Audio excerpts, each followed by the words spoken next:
Well, hello everybody, and welcome back to another edition of LGH Productions. Before we go any further, I just want to say if you hear any weird, crazy sounds, there's some construction going on in the upstairs apartment, so there might be some crazy drilling sounds and stuff like that. Just bear with me. I'm going to talk as loud as I can. I'm not in the studio because, believe it or not, it's actually louder in the studio than it is over here. So, this video is being done from my kitchen, and we are going to do a review of Five Nights of Freddy. There'll be some spoilers, but I'm not going to go anything crazy because I'm going to leave a lot of detailed stuff out because I believe you should see the film because the film is really really good. But we'll talk more about that in my opinion of the film as we get through this video. So and bear with me if I say real names because sometimes I forget names of characters in movies. So just bear with me. So we start with a character named Mike, who can't really hold a job. He's he's um he's living in the past. When he falls asleep, he dreams of his brother being abducted, which actually really happened, and he keeps living it over and over again, even when he falls asleep. And he ends up getting fired from the security job that he's doing at the mall, and he goes to a work counselor who's got to place him in a new job, and he's looking through his records, and he says, "Wow, you've been through a lot of jobs. I don't know really how much to help you." And this is Matthew Leonard's character talking to this character Mike, and he says to him, "Listen, I have a job, but it's overnight and the pay's not well, but it'll get you back out there." Mike turns it down and says, "Listen, I can't do nights. It's more or less because he has a sister and he has to help take care of he has to take care of the sister that's living with him, and there's more to that. But like I said, I'm gonna leave that part." Um, for whoever wants to watch the movie. But long story short, he ends up having a change of heart, and he ends up taking the job. And there's instructions left about how to don't let anybody in, or you know, watch the animatronics. Make sure nobody breaks in and vandalizes this old Five Nights of Freddy pizzeria, which you know, stuff like that. So he So a couple of weird things start happening here and there. Everything's thinking of it.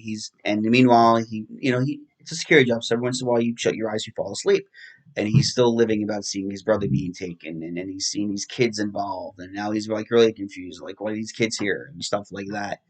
And then we end up meeting a police officer um, that he becomes friends with, and that is told that asks, "Have you seen them yet?" And he goes, "Well, who's them?" And he ends up having to take his sister one night to the pizzeria thingy, to Five Nights at Freddy's anyway. And these animatronics come to life, and now they're playing with her, and and he's like he's like memorized. He's like, what the hell, like, and this cop is seeing all this, and he goes, "What do you know?" And she's hesitating and hesitating and hesitating. She goes, "You've already involved her." So, and he said, "Well, what do they want?" And she says they want to make her like them, and it leads into like a whole big plot thing. So now, that's how we'll leave the majority of it. So my thoughts about it. I wasn't a big I shouldn't say big fan. I always was intrigued with Five Nights at Freddy, but I never played the game. Like I wasn't like a diehard that you play the game type of guy. I played it here and there and found it cool. Going into this movie, loved it. I think the people that are online talking about it and not liking it too much are either like, when it's for like a casual like horror movie, or it's one of those people who are like over fans who get a nitpick at little things. But even them, I gotta admit, are saying it's not a bad film.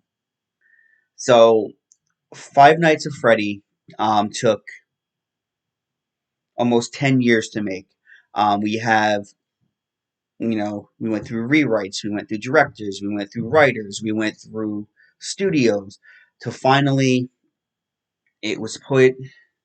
And by rewrites and directors and movies and scripts, I mean, like, for example, we ended up getting two killer animatronic movies out of this, out of these ideas. We ended up getting the Banana Splits movie, and we ended up getting Willy's Wonderland, which ended up being two decent, scary animatronic films. If you have not seen Willy's Wonderland or the Banana Splits movie, I highly recommend them. I actually have a trailer review for Willy's Wonderland on my page. Check that movie out if you're interested in seeing that movie. If you have not, it is really, really fun.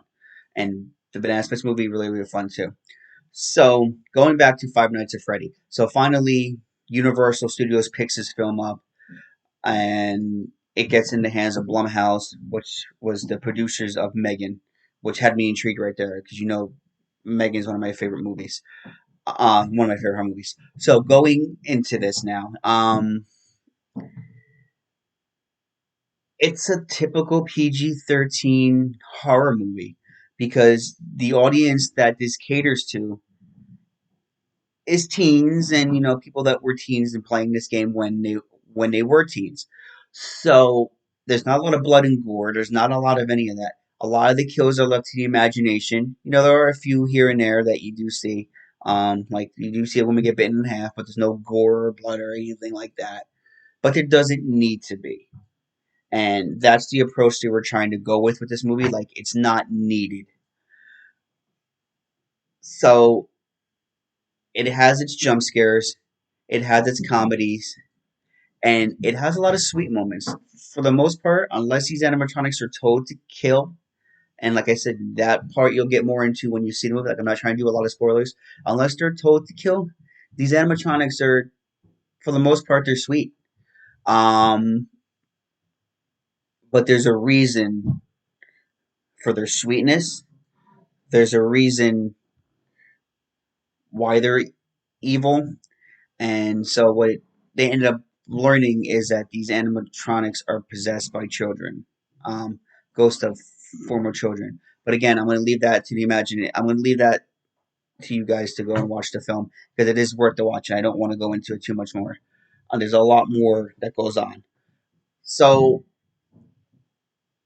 going into this movie, like I said, I didn't know what to expect, but I really, really did enjoy it. The jump scares are fun. Um, a lot of people were complaining about the acting. Honestly, I don't think the acting is that bad. I mean, I've seen a lot worse.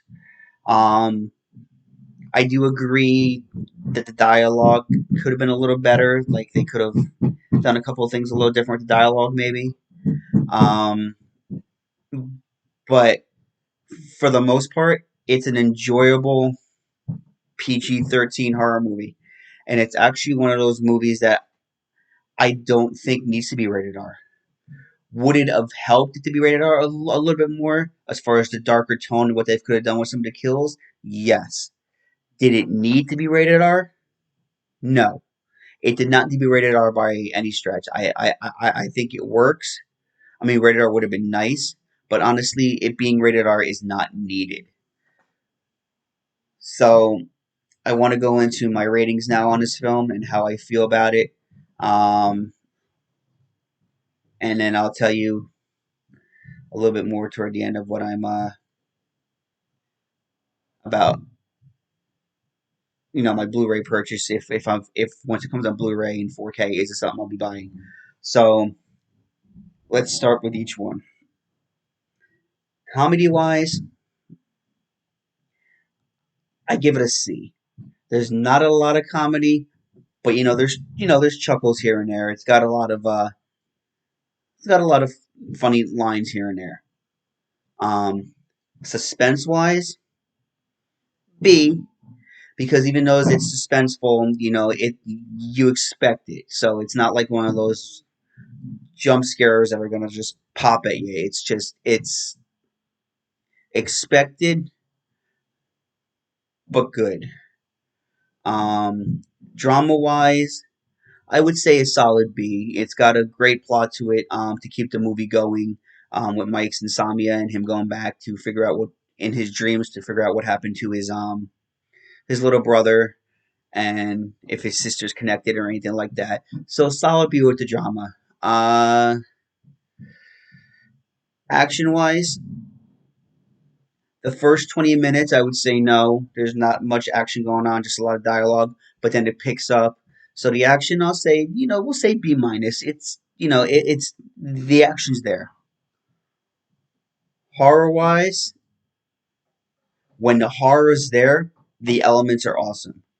So again, with horror, I would honestly say B.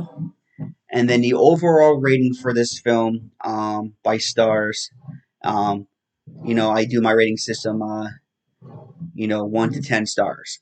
So rating wise with the stars, I'm gonna give it 8 because as much as I loved it, do I think they could have done a little bit more with it? I do, but I also know that they're planning 2 other movies, so there will be more Five Nights at Freddy movies going forward, at least 2 more, or at least one from what we know.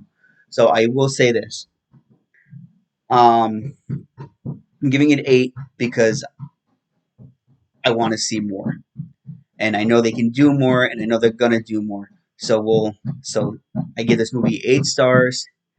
It's a fun watch. It's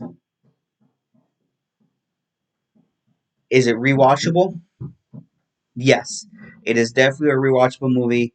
I'm actually gonna rewatch it again, the moment I get a chance. And now, the ultimate question: it is on stream right now. It is in theaters. But now here's the question that I like answering: will I get it on 4K Blu-ray or Blu-ray when it comes out? It might not come out in 4K, but it'll definitely come out in Blu-ray.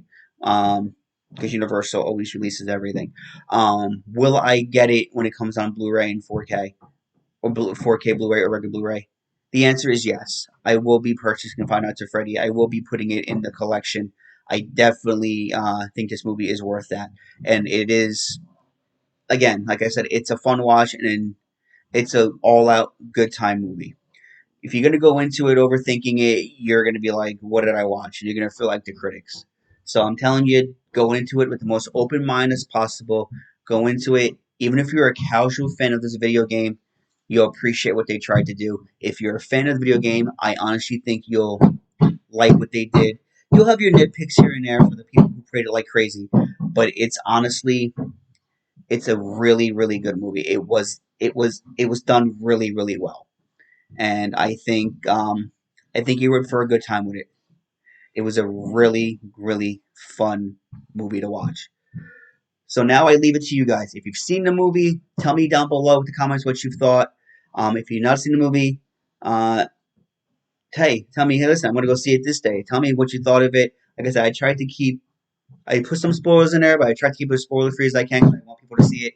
And honestly, just tell me what you guys honestly thought of the movie itself. If you've seen it, give this video a massive thumbs up. Comment down below. I want to hear from you guys, and hit that subscribe button if you haven't already. I will leave a video here and here. Check out the other videos on the channel, and I do have a review coming up that I did just do. So you can look for that video too. It'll be coming out soon. I did do a I did watch Megan in 4K, so I do have a 4K Blu-ray review coming up of Megan, and so look for that. And until then, I will see you guys real soon. And as they say in the movies, cue the lights.